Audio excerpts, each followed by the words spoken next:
15 సంవత్సరాలు స్కూల్ పిల్లల దగ్గర మూతులు అడిగే ఆయమ్మని ఈ ప్లాట్ఫామ్ పాండిత్య రూపంలో వచ్చింది. నాకు ఇక్కడ ఉన్న గురువు గారితో బూట్ క్యాంపులు, మీటింగ్లు, సెమినార్ నాకు ఏది తెలియదు. ఇదే ఎంఎస్ఆర్ కూర్చొని నిలబడితే ఈ రోజు నాకు ఒక నెలకి 4,55,287.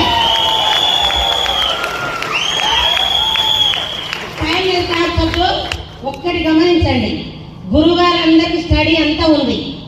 ఆయమ్మకి ఎక్కడైనా 4 లక్షలు వస్తాయా? అలానే ఫారెన్ ట్రిప్ వెళ్ళి నిన్న అక్కడికి మన దుబాయ్ వెళ్ళినప్పుడు మేము 3 తారీఖు రోజు వస్తే అక్కడికి వెళ్తే మన మహాగురువు గారు సుబ్బయ్య శెట్టి గారు గురువు వచ్చి ఎవరెవరు వచ్చి రమ్మని పరిచయం చేసుకొని తిన్నదానికి మొదలు పెడితే మా బస్సులో నుండి దుబాయ్ ఎయిర్పోర్ట్ లో రిటైర్ వచ్చి నాకు ఒక చిన్న పిల్లలతో పాటు తోడు చూసుకున్నారంటే పవర్ ఆఫ్ దేవుడు గౌతమ్ వాల్ సార్ దగ్గరికి వెళ్ళి సుబ్బయ్య శెట్టి గారు పరిచయం చేస్తే పచ్చాన బీడి ఆయమ్మని అన్నారు. నాకు జన్మ ధన్యమైన అనిపించింది. ఒకటే నాకు అన్నం చెప్తున్నా, ఇక్కడ మీటింగ్ ఇంత తోప్ అని ఫీల్ అయ్యి పోతారు. పొద్దున ఈ రోజు వచ్చిన మా ఇంటి పక్కన ఉన్నది ఓయమ్మ నిన్ననే ఏడుకోపోయినా అప్పుడే మీటింగ్ పోతున్నావు అని. తల్లి ఏ మీటింగ్ తల్లి నీది అన్నది. పక్కింటి నీ కూడా ఎవరని అంటారు. అవునంటే మీటింగ్ ఉంది అన్న. 5 రోజుల్లో ఇయ్యాల పోతున్నావు అన్నది. ఆంటీని జాబ్ ఏం చేస్తామన్నా? 50,000 జాబ్ 15 సంవత్సరాలు చేస్తుంది గవర్నమెంట్ జాబ్ మున్సిపాలిటీలో. నీకేమని ఒక రోజు ఇంటికాడ ఉంటే ఆవుగా జీతం అన్నా, నెల రోజులు ఇంటికాడ మా బాబా పెళ్ళకుంటే కట్ అయ్యింది అన్నది. నేను ఒకటే చెప్పిన, నా చెక్ ఎంత నీకు తెలుసా అన్న. ఎంత వస్తుందమ్మా? గవర్నమెంట్ జాబ్ ఎక్కువ నీకు అన్నది.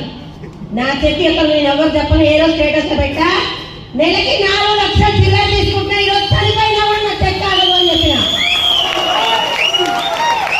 మీ అందరికి లేడీస్ చెప్తున్నా ఒకటే, బయటకు నేను గట్టిగా 3 సంవత్సరాలు నిలబడితే నా వంశం 3 తరాలు మారిపోయింది.